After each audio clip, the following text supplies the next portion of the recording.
start, apologies for the slight delay. We are starting the second EU press conference this week at COP30. On my left-hand side, we have Commissioner for Climate, Net Zero, Clean Growth, Wopke Hoekstra, and Lídia Pereira, the head of the European Parliament delegation here at COP. Without further ado, I'll pass the floor to Commissioner, please. Thanks very much, Anna, and ladies and gentlemen, very good to see you again. Very happy to be here once again with Lídia Pereira, who is, together with the other members of the European Parliament who are present here, doing an absolutely amazing job. Here at the COP, but also at home in fostering ambition, making sure we continue with this transition, and that is something I truly deeply commend. We are midweek, or almost midweek. The pace is intense. I very much welcome the sense of urgency the Brazilian presidency is giving to the whole endeavour, because indeed there is no time to waste. And as a negotiator you might think it is comfortable that there's half a week left, but we always know that speed is of the essence if you want to deliver on time. So where are we? Where do we stand? One thing is crystal clear, and I keep repeating that. For the European Union, success here is about ambition, and in particular about addressing the implementation and the ambition gap. That has to be our starting point, because we are coming, and all the scientists outside of this room are telling that to us, we are coming dangerously close to truly destructive tipping points. So let me state clearly once more, we're standing for our commitments. We will fully deliver on each and every element of the NCQG, also on adaptation, that will be part of it, and we know how important that is, especially for the most vulnerable. For the EU, the only way we can call this COP a success, therefore, is by putting the words on all these things into action. Maybe a few things on process. We have, of course, as we always do, reached out extensively, consulting with friends and partners from all over the globe, from Palau to China, from South Korea to Colombia, with very much like-minded countries and with those with whom we feel there is room to discuss. And in general, our read is that many parties here do want to make sure this COP is a success, because what we're facing here is larger than just us. This has huge ramifications for everyone that is currently inhabiting the planet, but clearly also for those coming afterwards.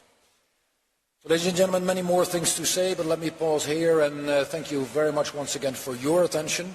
And dear Lídia, as always, fantastic to have you here on my side. Thank you, Commissioner. I'll pass the floor, Parliament Chair. Good morning, bon dia. Thank you very much, Commissioner Hoekstra, and thank you as well to Brazil for the organization of this COP30, that it has a very symbolic reading, given the fact that we are at the gates of Amazonia. For the European Parliament, within the mandate that brings the European Parliament delegation to Belém, we really want to say that we have brought ambition, and we would like to go back to Europe with a true commitment on implementation. We have been very clear on the importance of delivering on mitigation, and we come here as well with an approval of the review of the European climate law that sets the target for 2040.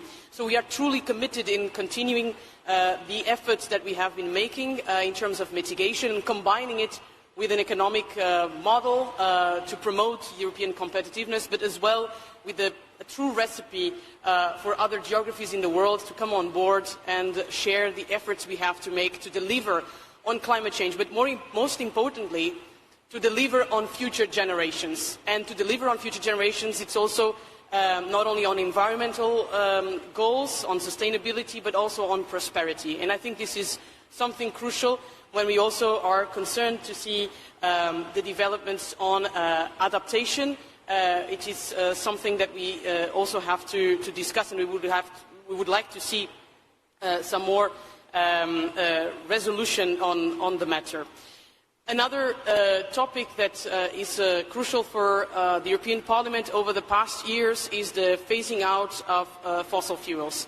There really has to be the commitment, because we know that in Europe it is possible to decarbonize and grow, and this is something that we want to do together with our partners globally around the world. Thank you very much. Thank you very much. And now I'll turn to your questions. I will bundle a couple of those. Please state your media and your name at the beginning. I see in the first row, men, please, with the black shirt over here.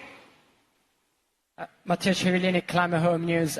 Where does the EU stand on the call to triple adaptation finance coming from developing countries? What is an acceptable compromise for you? Then second row, I see Politico over there. Thank you. Zia Weiser from Politico. You said that ambition is the key thing for the EU here. Why has the EU as a whole not backed the roadmap to transition away from fossil fuels? Thank you. And the last one on this row, first row. I'll take others later. Ricardo Garcia from Amazonia Vox. Does the EU support a roadmap for the end of fossil fuels as an outcome of this COP?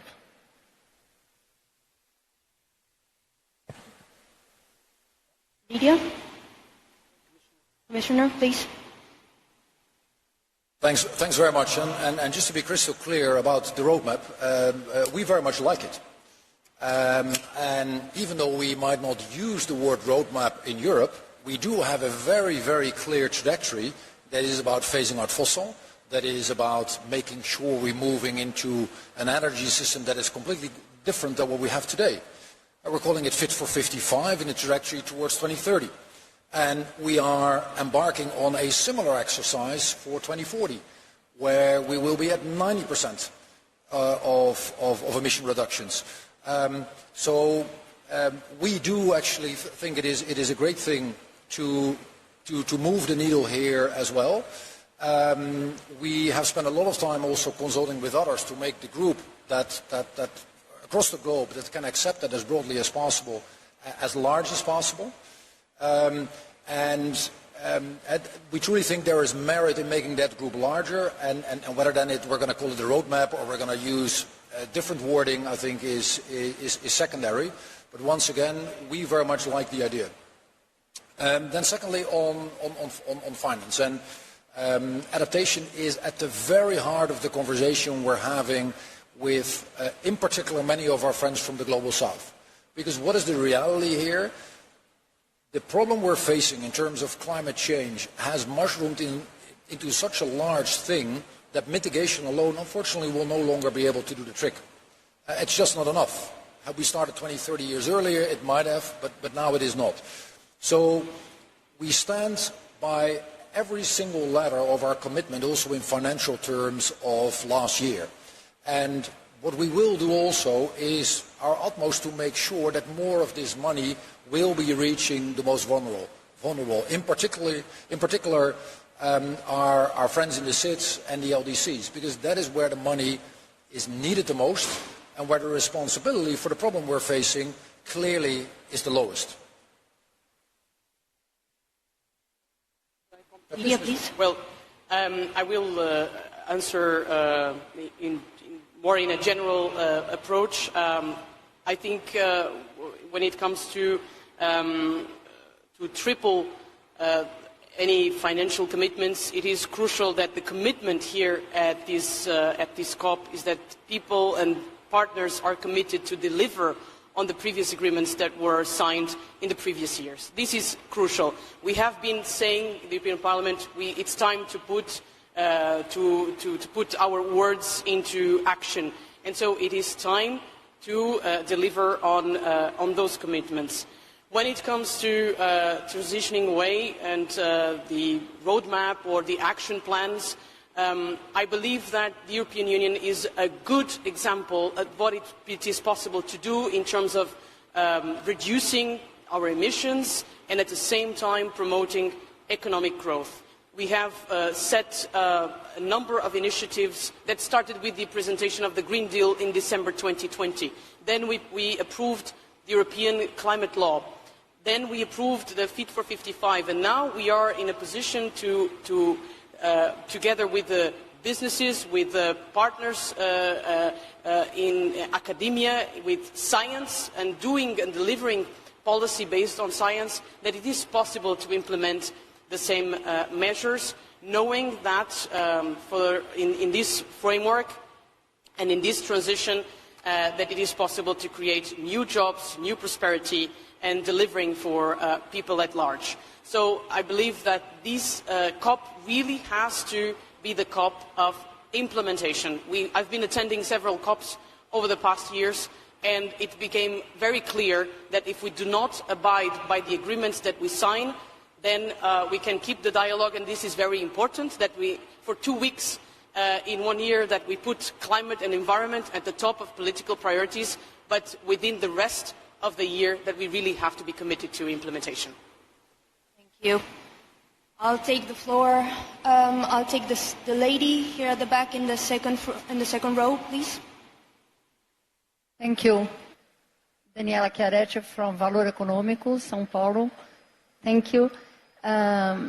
Commissioner, just coming back to the question of the colleague from Politico, you are mentioning that there are, what kind of words it will be acceptable for the European Union to be on board of the fossil fuel roadmap as a whole? And what are the problems, if you can clarify us a little bit of what is going on? Very good. Thank you. Thank you.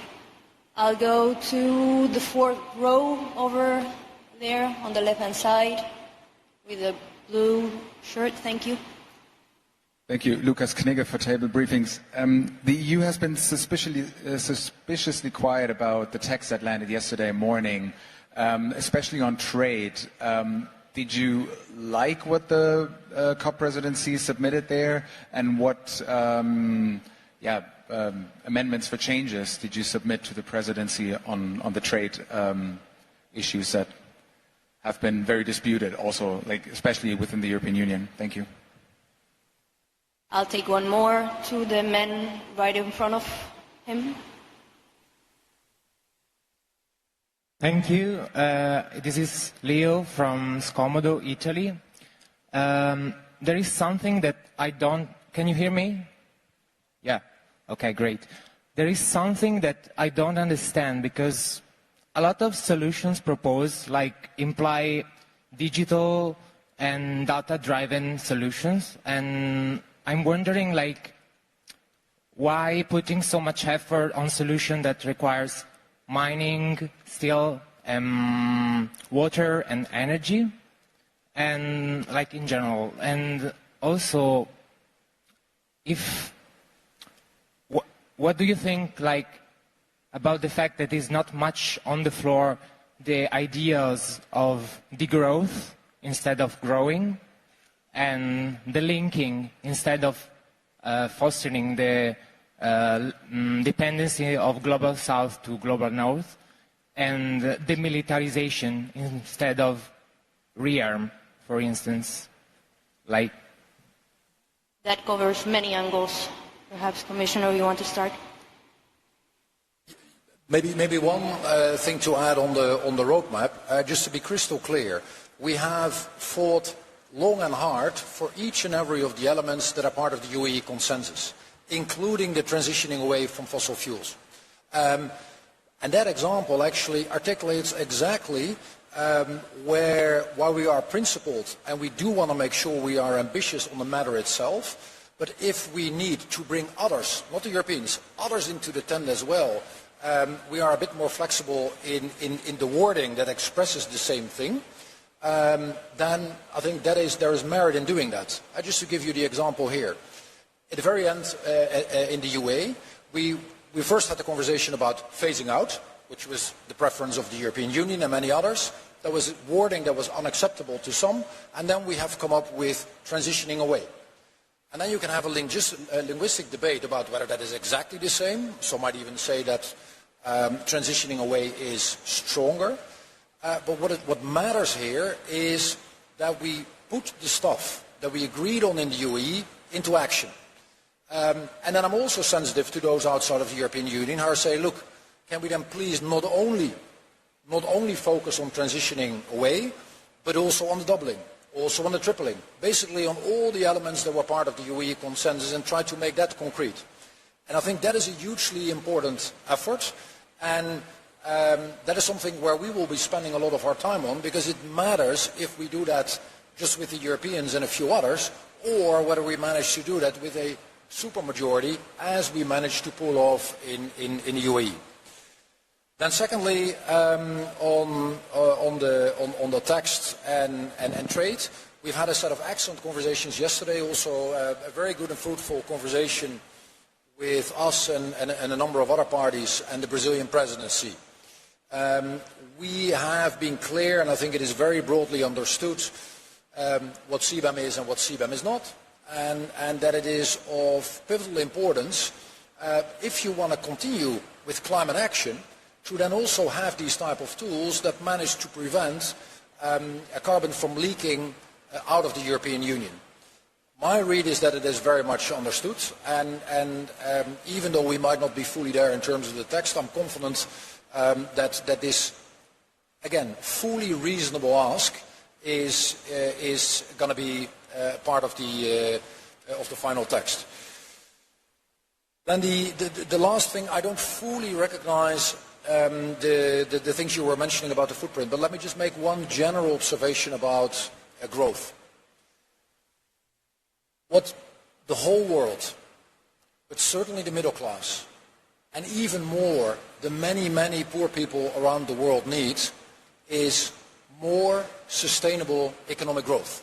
Not the type of growth we've had before, but more sustainable economic growth. And then a distribution that is fairer than it is today. That is what we should do. Let's not be lured into the fantasy that actually less growth is going to help those most in need. The reality is that every period with a recession of depression that the world has ever seen has always gone at the expense of those most in need. So the recipe cannot be the same as it was in the past. It needs to be different. It needs to be clean, sustainable economic growth. But growth of that type, we do need all across the globe. Parliament will want on. Well, I would agree to what was just mentioned by Commissioner Wopke, and I would add that we have to deliver policies for the people and with the people, not against the people. If a politician goes to speak to their constituency and tell them, are you willing to give up on your salary, on your standard of living for the sake of an agenda? Probably that answer will be a no. So we have to deliver on sustainable growth with the people in a constructive manner, in a way that with technology and taking advantage of the great innovations that are happening, not only in countries in the European Union, but as well here in Brazil and South America, everywhere in the globe, it is necessary to take advantage of this technology, to invest in clean technologies. And I believe the European Union, with the setting of the 2040 target, it can be a hub for new technologies, for carbon capture and many others, but always with a sense of responsibility and with a sense of community. And this is the reason why I'm a strong believer that environment and economy are not opposites. They are not against each other. The resources in our planet, they are finite. We know that we cannot deliver and go beyond what the planet Earth brings and gives to us. But this has to be with the people and with all the stakeholders in our planet, and knowing that economy and environment can go hand in hand. See here at the front, the first row. Thank you. John Ainger from Bloomberg. Commissioner Hoekstra, just to be clear, do you support the tripling of adaptation finance by 2035? Because I think a lot of LDCs, small island states, are looking for some EU leadership on that front. And just secondly, President Lula is in town today. What are your expectations? Will you be meeting him, and what's your message? Thank you.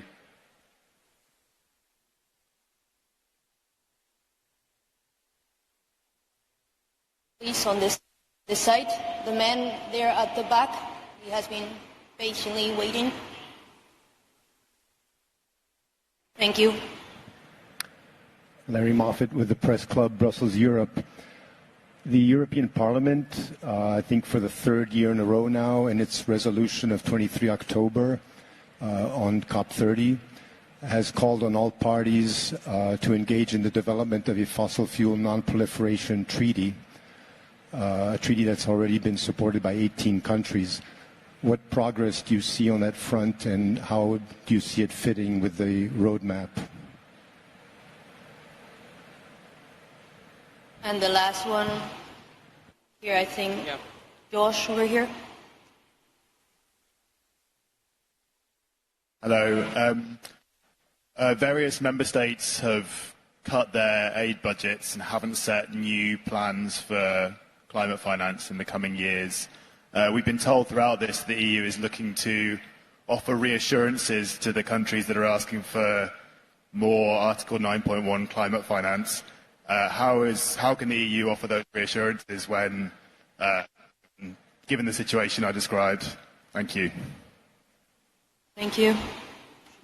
Yeah, please go ahead.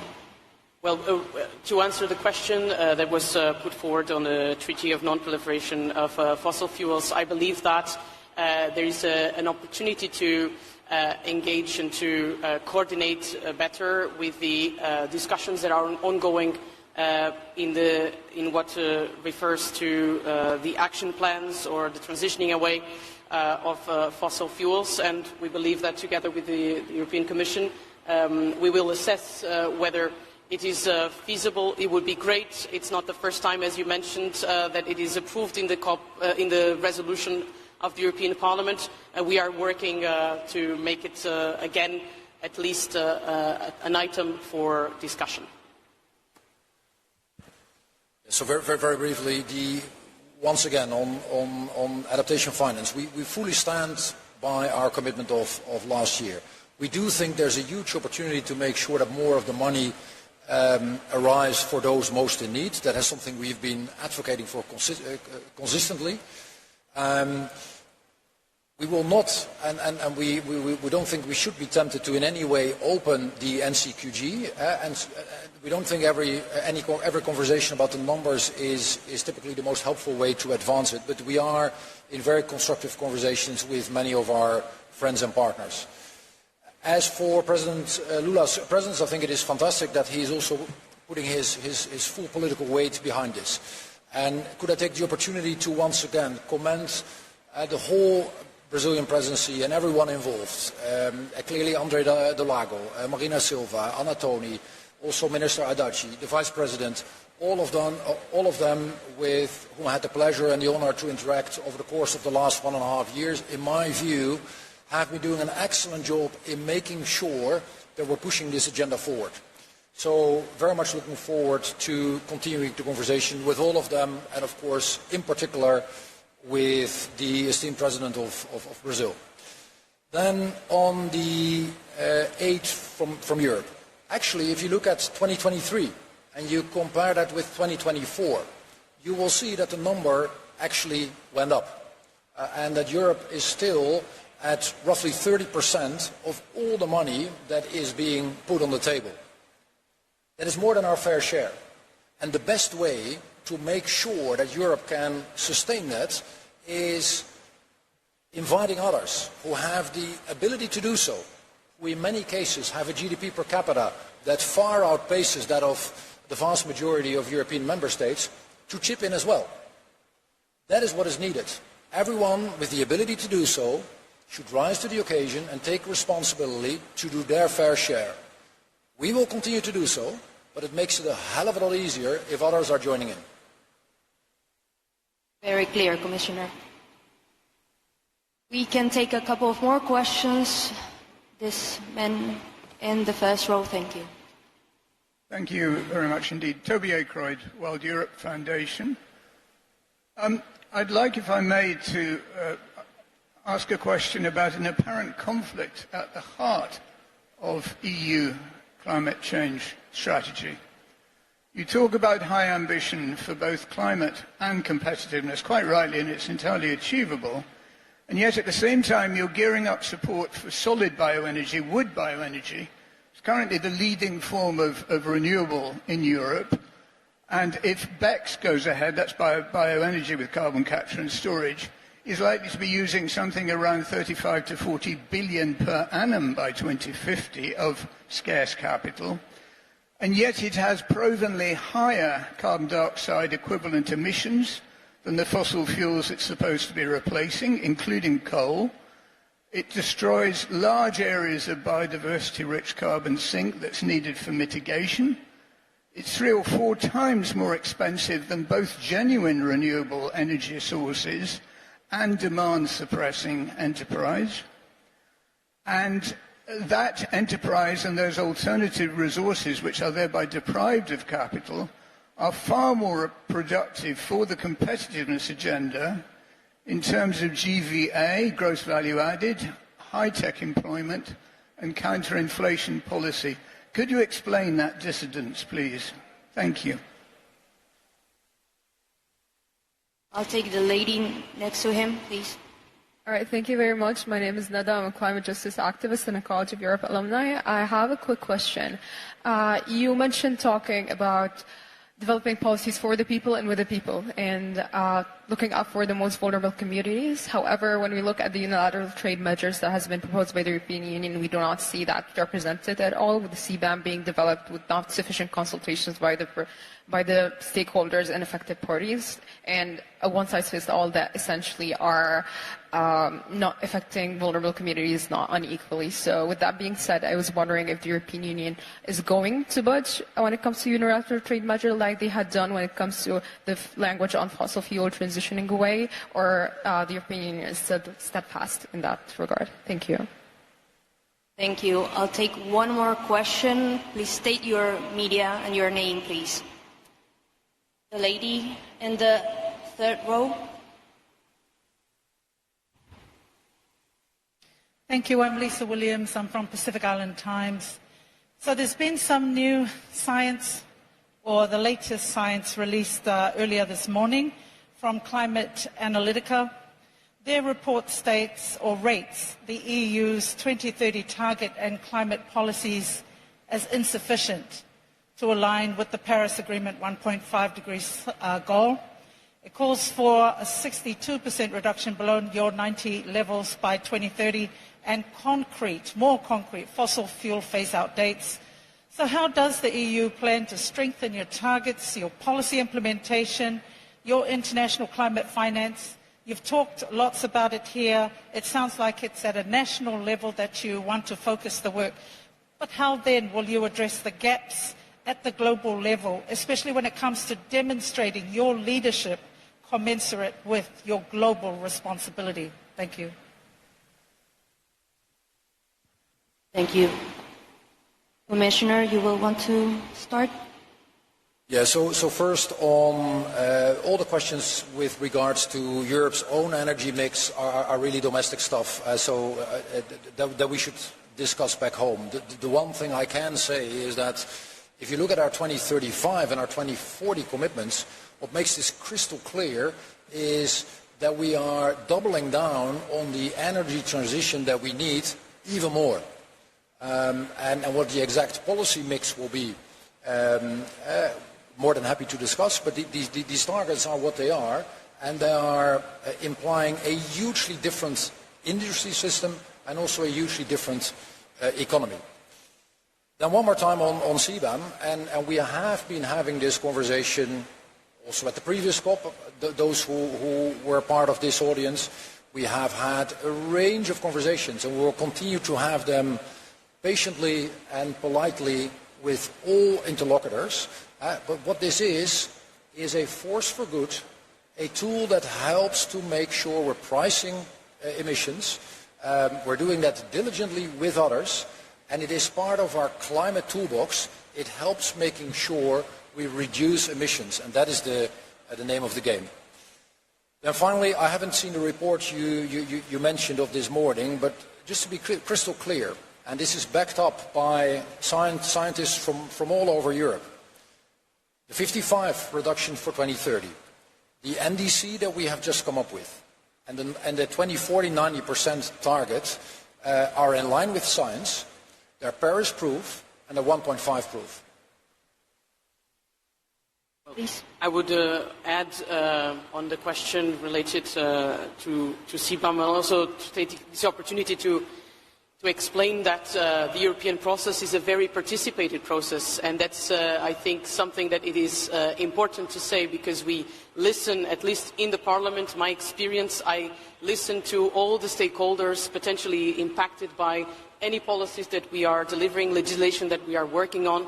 And I believe that we have arrived in good terms when it comes to CBAM. And as Commissioner Wopke was explaining, it is crucial at this phase that there is a good explanation together with the different interlocutors. But this is a climate measure that we will have a very positive impact in calibrating all the commitments from different partners around the globe.